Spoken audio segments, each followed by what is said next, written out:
कि चौथ का व्रत आया तो भाई बोला कि बहन आओ भोजन करें। बहन बोली कि आज करवा चौथ का व्रत है, चाँद उगने पर ही खाऊंगी। तब भाइयों ने सोचा कि चाँद उगने तक बहन भूखी रहेगी, तो एक भाई ने दिया जलाया, दूसरे भाई ने छलनी लेकर उसे ढका और नकली चाँद दिखाकर बहन से कहने लगे कि चल चाँद उग आया है, अर्घ दे ले।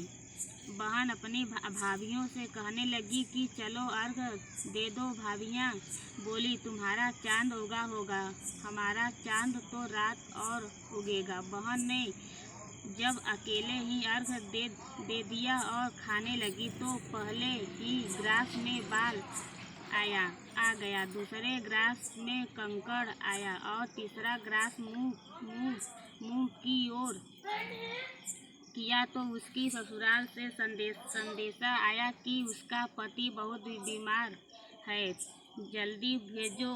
माँ ने तब लड़की को विदा किया और कहा कि रास्ते में जो भी मिले उसके पाँव लगना और जो कोई सुहाग का आशीष दे तो उसके पल्ले में गांव लगाकर उससे कुछ रुपए देना। बहन जब भाइयों से विदा हुई तो रास्ते में जो भी मिला उनसे यही आशीष दी कि तुम 7 भाइयों की बहन, तुम्हारे भाई सुखी रहे और तुम उनका सुख देखो। सुहाग का आशीष किसी ने भी नहीं दिया।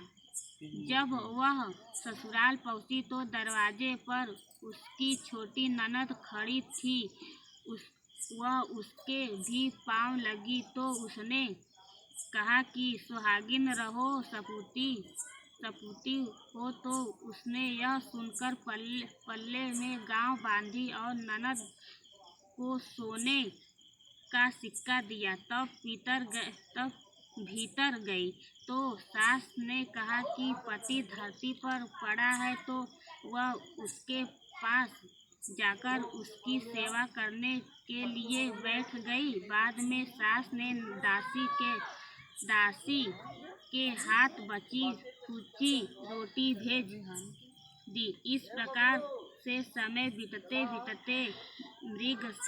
मार्गशीर्ष की चौथ आई तो चौथ माता बोली करवा ले भाइयों की प्यारी करवा ले।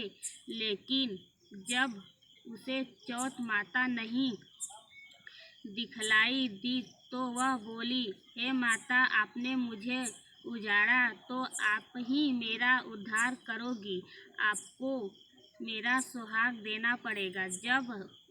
तब उस चौथ माता ने बताया कि पौष की चौथ आएगी, वह मेरे से बड़ी है, उसे ही सब कहना, वही तुम्हारा सुहाग वापस देगी। पूस की चौथ आकर चली गई, माघ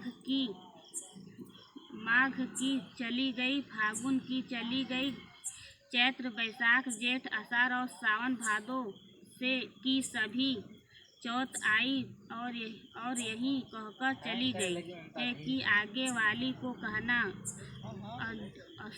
असोज की चौथ आई तो उसने बताया कि तुम पर कार्तिक की चौथ नाराज है, उसी ने तुम्हारा सुहाग लिया है, वही वापस कर सकती है।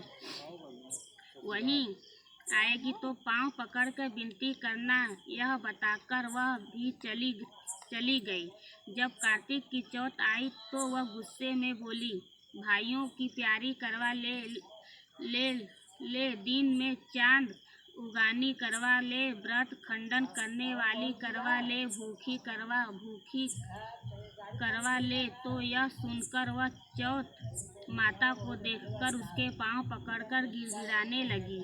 हे चौथ माता, मेरा सुहाग तुम्हारे हाथ में है, आप ही मुझे सुहागिन करे। तो माता बोली पापिन हत्यारिन, मेरे पाँव पकड़ कर क्यों बैठे?